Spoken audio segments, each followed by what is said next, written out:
Kisah Nabi Hud alaihi salam. Setelah peristiwa banjir besar berakhir, Nabi Nuh dan pengikutnya memulai kehidupan yang baru dalam keimanan yang tinggi kepada Allah Subhanahu wa Ta'ala tanpa gangguan orang-orang kafir. Keturunan mereka kemudian menyebar ke berbagai wilayah yang luas. Ad adalah keturunan Nabi Nuh dan putranya Sam bin Nuh. Keturunan Ad kemudian dikenal sebagai kaum Ad. Kaum Ad bertumbuh tinggi besar, kuat, dan cerdas. Mereka tinggal di daerah dekat Yaman.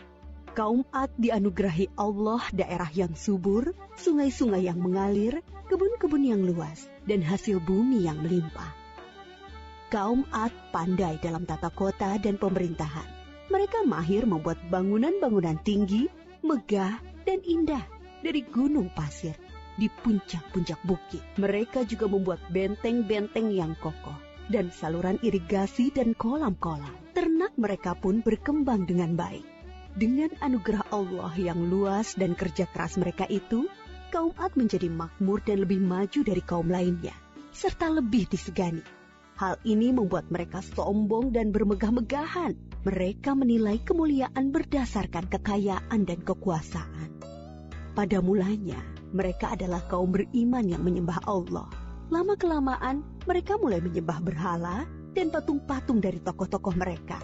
Berhala yang mereka agungkan adalah Syamut dan Al-Hatar. Mereka menyerang kaum-kaum yang lain di sekitar mereka. Mereka selalu menang dalam peperangan. Mereka berlaku kejam dan sewenang-wenang terhadap para tawanan. Kehidupan sehari-hari mereka kemudian dipenuhi maksiat, penindasan kepada yang lemah, dan kedurhakaan kepada Allah. Di tengah masyarakat yang rusak itulah, Nabi Hud alaihi salam diutus Allah untuk menyampaikan ajarannya. Nabi Hud berasal dari keluarga kaya dan terpandang di kalangan kaum Ad.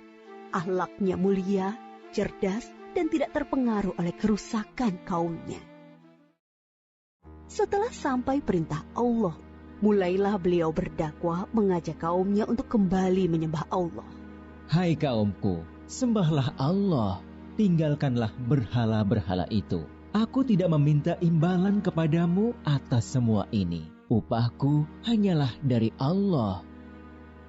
Nabi Hud berdakwah dengan sabar tanpa putus asa.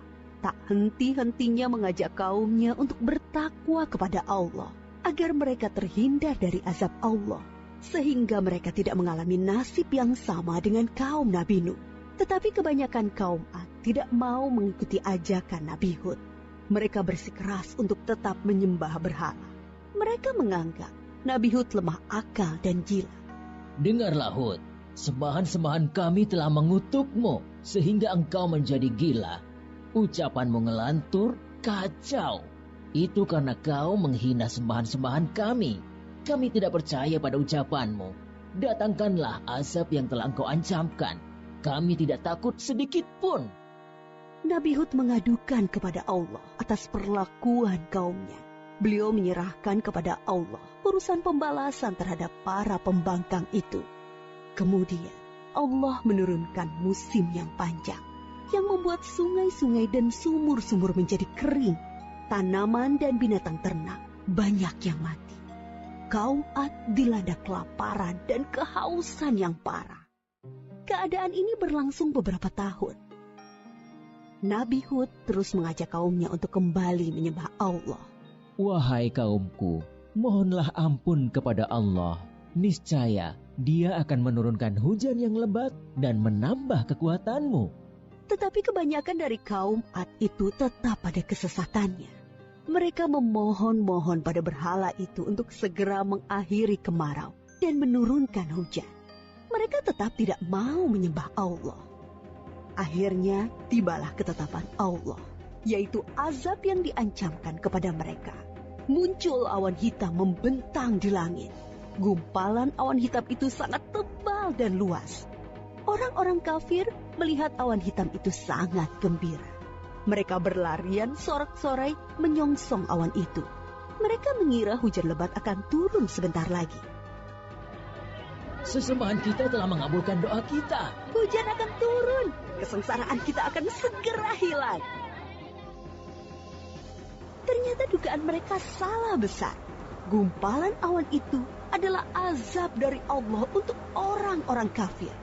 Terdengar suara gemuruh yang menakutkan. Bertiup angin yang sangat kencang. Angin itu dingin sekali rasanya. Orang-orang yang semula berkumpul menyambut hujan menjadi panik berhamburan mencari perlindungan. Jerit tangis terdengar di mana-mana. Tolong! Oh, dingin sekali. Ampun!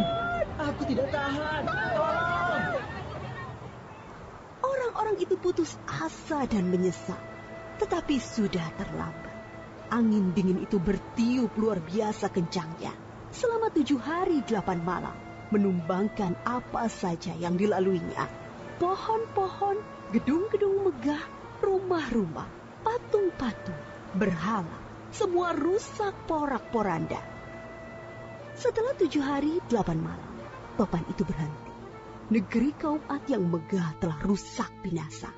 Mayat-mayat orang kafir bergelimpangan di mana-mana. Tubuh yang tadinya gagah perkasa menjadi seperti batang pohon yang lapuk.